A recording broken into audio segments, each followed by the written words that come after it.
right, you're watching The Money Show, and let's take a quick check on how the market fared today. The markets, Nifty closed above 24,600 mark, mid cap slipped while small caps gain, IT, metals, realty corrected while PSU banks and oil and gas posted gains. SBI and Reliance were the top gainers in the Nifty today. Snehi, our colleague, is here with more details. Snehi. Well, yes, all in all, it's been an absolutely flat trading day for the market because you've got the Nifty that's shut shop with a gain of about 11 points on the spot, as flat as ever. And we've managed to shut shop above the 24,600 mark, 24,636 to be precise, is where we've closed for the day. Sensex on the flip side, despite the Sensex expiry at play, was up 0.5%, so good move over there, a good 375-point uptick. Nifty Bank did very well for itself as well. But if you take a look at the broader end of the market, the story was rather mixed because you did have a 0.4% cut on the Nifty mid cap, but the Nifty small cap, although off the day's highest point, was still higher by about 0.2%. Sectorally, too, a day of mixed moves coming in. Nifty Realty was the top sectoral loser, 1.25% uptick. Nifty IT, which was the top sectoral loser at one point of the day, saw some recovery from the day's low, but still shut shop with cuts of about 1%. From the Realty Index, it was Lodha, Oberoi, Anantraj, DLF, Prestige. Remember, there was a double downgrade from BofA on DLF. That's why the stock was under pressure. Following that, you had big cuts on media, auto, metal, IT, energy and FMCG. On the flip side, you did have the Nifty Defense that was the top sectoral gainer, up about 3% in trade on the back of a very bullish Goldman Sachs note coming in on the entire sector, as well as upgrade coming in on HAL, Masco Dock, MTAR Tech, BDL, Cochin Shipyard have all done wonderfully well in trade. And this was followed by sectors like PSU banks, oil and gas, banks, finance and Nifty Pharma absolutely flat. Now from the broader end of the market, the tilt was quite even Steven, in fact slightly in the favor of the declines. You had First Source Solutions on earnings that was lower by 13%, IKS on earnings and Blue Star, both of them on earnings lower by 5 to 6% each. On the flip side, good moves coming in from Navin Fluorine as well as Newland Labs on earnings. Navin Fluorine was as high as 13.25%. Tata Tech, HAL, Pine Labs, Kalyan Jewellers were some of the other gainers. So to sum up in a nutshell, it's been an absolutely flat day of trade on the day of the Sensex expiry, and with one more day to go, we'll have to wait and watch to see how this week pans out for trade for the Nifty.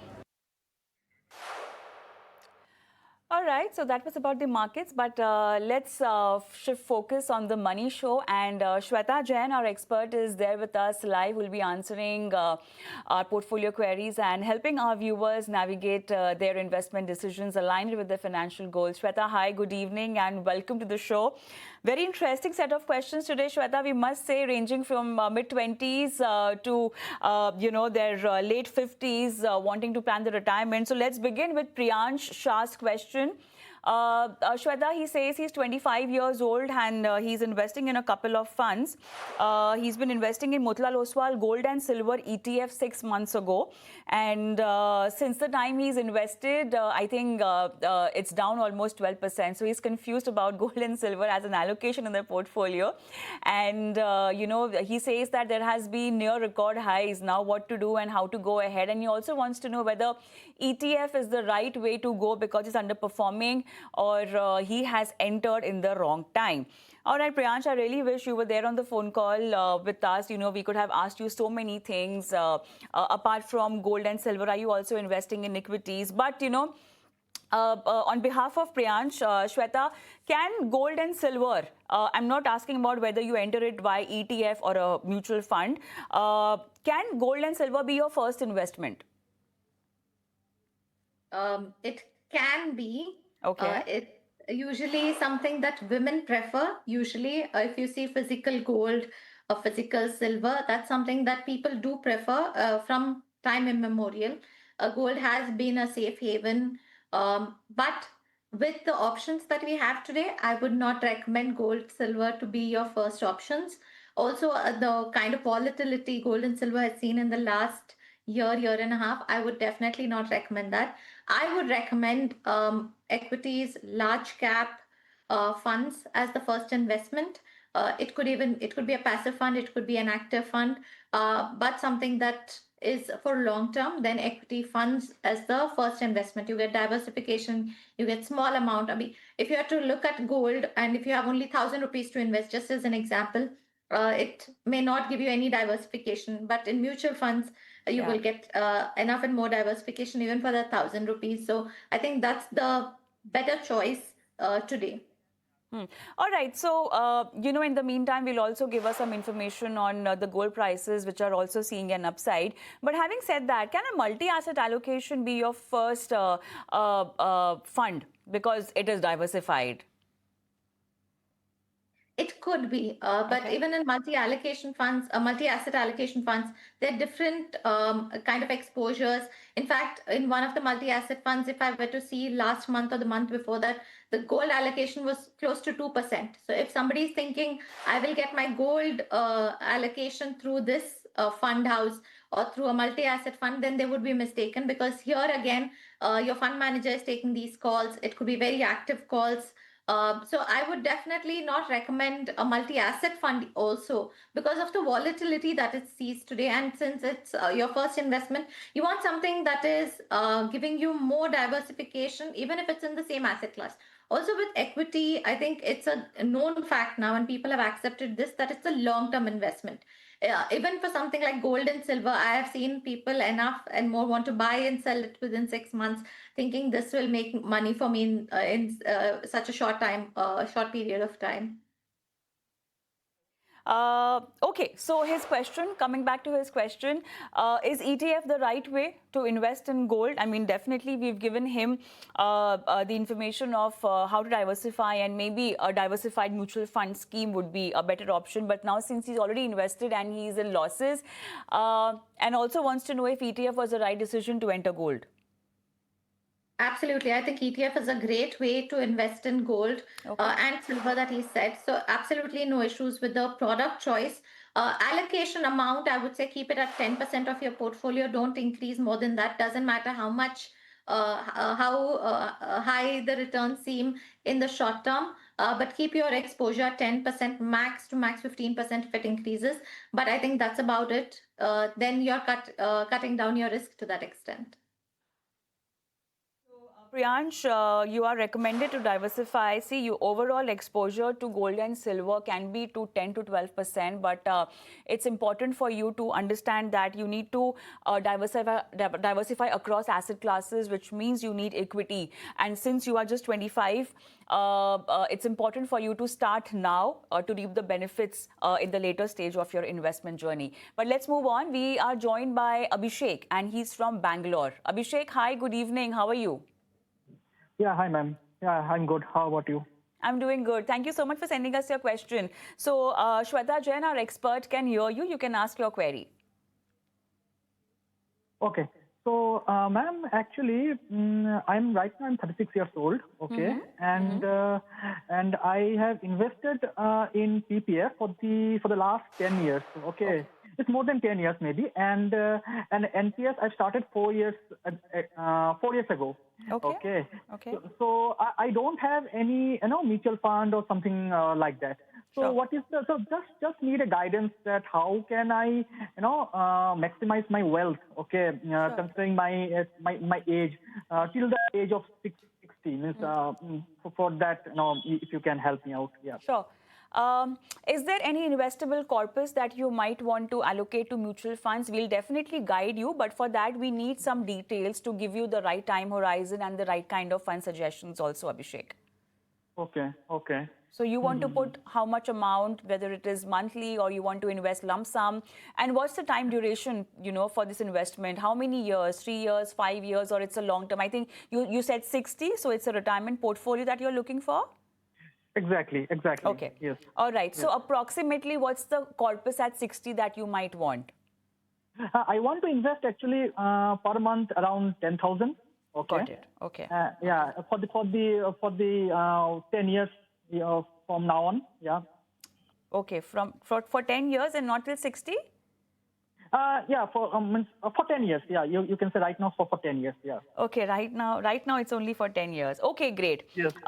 Okay. Okay, so Shweta, what will you suggest? What kind of schemes? But before Shweta begins, Abhishek, I would want you to start watching ET Now regularly. First thing, and second, get all your information on the equity market. Start tracking the share market so that you know whatever fund Shweta is recommending you, where do they put the money in the share market? Okay, so will you promise that to us?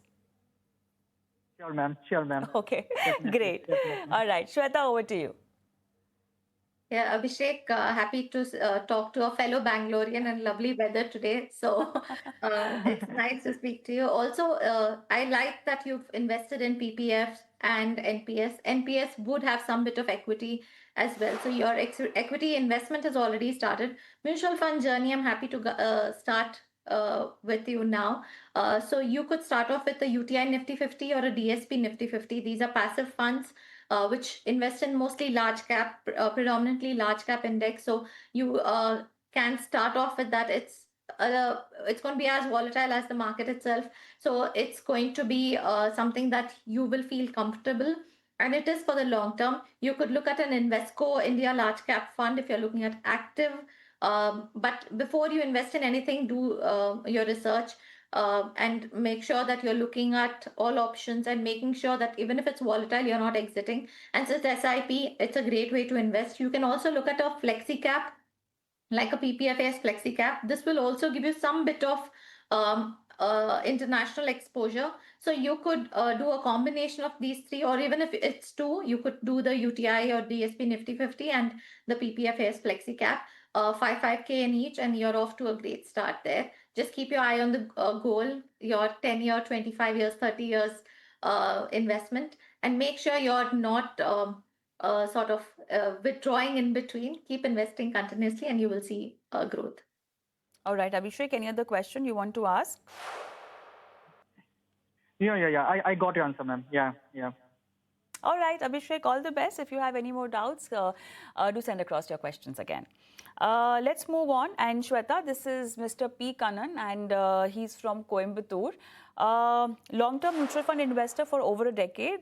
He wants your view on Nippon India Flexi Cap and wants to know if it is suitable for a 7+ years investment horizon. And he also wants your take on his entire portfolio. I'm not sure if we have the entire portfolio details. We just know about the Nippon India Flexi Cap Fund. But what would you recommend? I would recommend exiting this fund, or if he's not invested, then I would recommend avoid. I would rather invest in a PPFAS Flexi Cap Fund. I would prefer that to this scheme. Much better exposure, much better returns, consistency. So I would definitely recommend that if it's a Flexi Cap, like we don't know his rest of the portfolio, but if Flexi Cap is a good fit, it's a good start as well. So I'm comfortable recommending that without knowing a lot of the other aspects that he hasn't shared with us. Be the portfolio difference between Nippon India Flexi Cap and Parag Parikh Flexi Cap? First of all, the international exposure is different. The number of stocks are different. More in the large cap segment in your PPFAS. So a lot of the stable factors sort of are playing for PPFAS Flexi Cap. But can we still invest in the international market? Isn't there a capping? I mean, for new investors.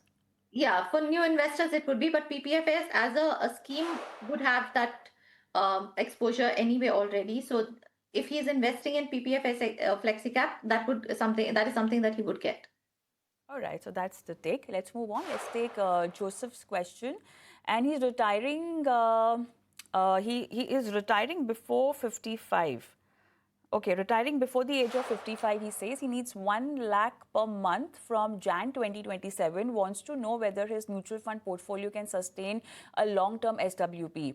So retirement income planning is his question. He's got a couple of funds. I think you have the names on you.